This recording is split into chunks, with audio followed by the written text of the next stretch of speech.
बर्तमान देखंतु प्रधानमंत्री आवास योजना को नहीं आउ गोटे मु नुआ अपडेट नहीं आसी आपण मैंने समस्ते जानी सबू पंचायत एवं जाकि प्रधानमंत्री आवास योजनार ड्राफ्ट लिस्ट आसी देखंतु ये जो आपणकर ड्राफ्ट लिस्ट आसी ड्राफ्ट लिस्ट किछि अयोग्य हिताधिकारी ना रही एवं किछि योग्य हिताधिकारी ना रही एवं सरकार तरफ अभियोग करने गोटे आपणकर अभियोग बॉक्स तारी पाखर जाकि लगा जाइछि।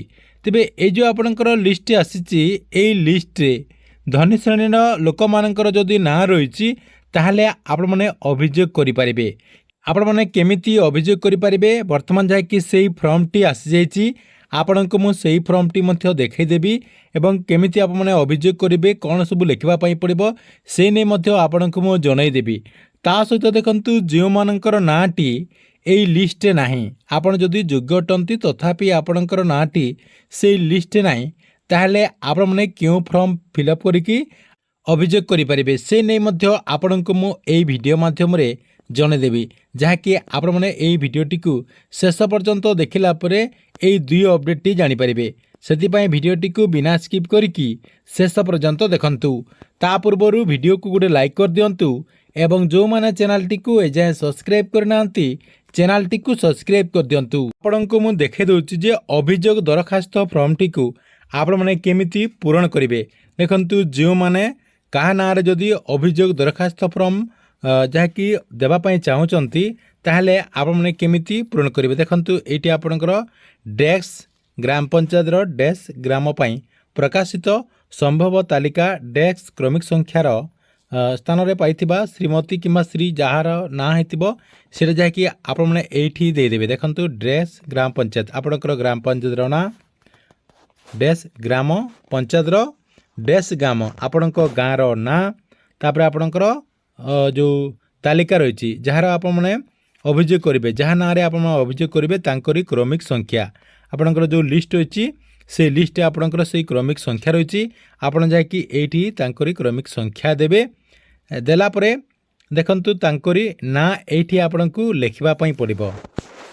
तांकरी क्रमिक संख्या एठी देला परे तांकरी ना देले एवं तांकरी बापांको ना एठी दे देबे। देखंतु सेतिके देई सारला परे केउ कारणरू अयोग्य अटंती संक्षिप्त रे जाकि आपणकु एई तीनोटी लाइन रे लेखिबा पई पड़िबो। देखंतु से कोन पई प्रधानमंत्री आवास योजना अधीन रे घर पाइबे नाही से नै जाकि आपणकु एठी लेखिबा पई पड़िबो। तांकरी पक्का घर रहिछि से इनकम टैक्स दोचंती तांको पाखरे चारि चकिया गाड़ी रहिछि पूर्वरु से घर पाइचंती कोन सब कारण रहिछि सब किछि आपणकु एठी लेखिबा पई पड़िबो। तारि तले देखंतु आ कोन रहिछि कारणरू प्रधानमंत्री आवास योजना ग्रामीण रे पक्का घर पाइबा निमंते अयोग्य अटंती एतिके जाकि आपणकु लेखिबा पई पड़िबो एवं स्थान एठी आपण देबे तारीख देबे अभियोगकारींकर साक्षर ना ठिकाना मोबाइल नंबर एतिके जेकि आपणकर जो बॉक्स रही से बॉक्स रे आपण जाकि एटा को दाखल कर देबे अर्थात एई आपणकर फॉर्म टी को सेई बॉक्स रे आपण जाकि पकई देबे। एटा आपणकर गोटे अभियोग करबा पई फॉर्म रही देखंतु जो माने योग्य अटंती तथापि जदि से लिस्ट रे ना नाही से माने केमिति अभियोग करि परिबे। देखंतु तांकरी पई मध्ये आपणकर गोटे फॉर्म रही आपणको मु सेही फॉर्म टी मध्ये देखै दउची। एटी आपण स्क्रीन माध्यम देखि पारथिबे आ गोटे आपणकर फॉर्म रही जो माने प्रधानमंत्री आवास योजना अधीन रे घर पाइबा पई योग्य अटंती तथापि तांकरी ना जदि नाही ताले से माने मध्ये अभियोग करि परिबे। देखंतु कोन लिखिबे आपणकर गोटे पेपर रे आपण एमिति लिखि पारिबे। देखंतु आपणको मु सेथि पई डेमो नै आछि।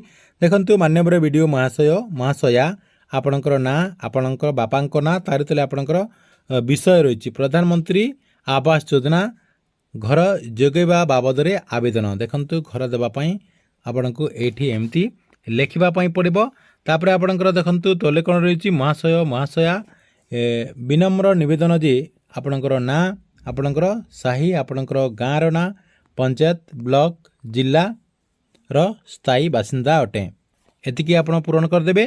तारि तले आपणकर देखंतु लेखाइछि मु जने दरिद्र परिवार सरी आपणकर देखंतु मु जने दरिद्र परिवार रो सदस्य मो रहिबा पई पक्का घर नाही वर्तमान मु एक कच्चा भंगा घरे अत्यंत कष्ट रे बसवास करछि वर्षा और ଅନ୍ୟାନ୍ୟ ପ୍ରାକୃତିକ ବିପଦ ସମୟରେ ମୋ ପରିବାର ଅନେକ ସମସ୍ୟାର ସମ୍ମୁଖୀନ ହେଉଛନ୍ତି। ଅତଏବ ମୋର ଆର୍ଥିକ ସ୍ଥିତିକୁ ବିଚାର କରିକି ମୋତେ ପ୍ରଧାନମନ୍ତ୍ରୀ ଆବାସ ଯୋଜନା ଅଧୀନରେ ଏକ ପକ୍କା ଘର ମଞ୍ଜୁରୀ କରିବା ପାଇଁ ଆପଣଙ୍କୁ ବିନମ୍ର ଅନୁରୋଧ କରୁଛି। ତା ସହିତ ଏଠି ଆପଣମାନେ ଲେଖିଦେବେ, ଏଥିପାଇଁ ମୁଁ ସଦାସର୍ବଦା ଆପଣଙ୍କ ପାଖରେ କୃତଜ୍ଞ ରହିବି। ତାର ତଳେ ଆପଣଙ୍କର ଦେଖନ୍ତୁ ଧନ୍ୟବାଦ, ଆପଣଙ୍କର ତାରିଖ, ସ୍ଥାନ, ଆବେଦନକାରୀଙ୍କର ବାପାଙ୍କ ନାଁ ପୁରା ଭାବେ ଦେଇଦେବେ, ମାଙ୍କ ନାଁ, ମୋବାଇଲ ନମ୍ବର, ତା ସହିତ ଆପଣଙ୍କର ଆଧାର ନମ୍ବର ଦେଇଦେବେ ଏବଂ ତାର ତଳେ ଆପଣଙ୍କର ଗୋଟେ ସିଗ୍ନେଚର ଦେଇଦେବେ। ଏତିକି ଲେଖିକି ଆପଣମାନେ ଯାଇକି ଆପଣଙ୍କର ଯେଉଁ ଭିଡ଼ିଓ ରହିଛନ୍ତି କିମ୍ବା ଆପଣଙ୍କର ଯେଉଁ ଅଭିଯୋଗ ବକ୍ସ ରହିଛି ସେଇ ଅଭିଯୋଗ ବକ୍ସରେ ଆପଣ ଯାଇକି ଅଭିଯୋଗ କରିପାରିବେ। ଏହି ପ୍ରୋସେସରେ ଆପଣମାନେ ଯାଇକି ଅଭିଯୋଗ କରିପାରିବେ। ଠିକ୍ ଅଛି, ଏଥିଲା ଆପଣଙ୍କ ପାଇଁ ପ୍ରଧାନମନ୍ତ୍ରୀ ଆବାସ ଯୋଜନାକୁ ନେଇ ବହୁତ ବଡ଼ ଗୋଟେ ଅପଡେଟ୍। ଆପଣମାନଙ୍କୁ ଭିଡ଼ିଓଟି କେମିତି ଲାଗିଲା କମେଣ୍ଟ ବକ୍ସରେ ନିଶ୍ଚୟ ଗୋଟେ କମେଣ୍ଟ କରନ୍ତୁ।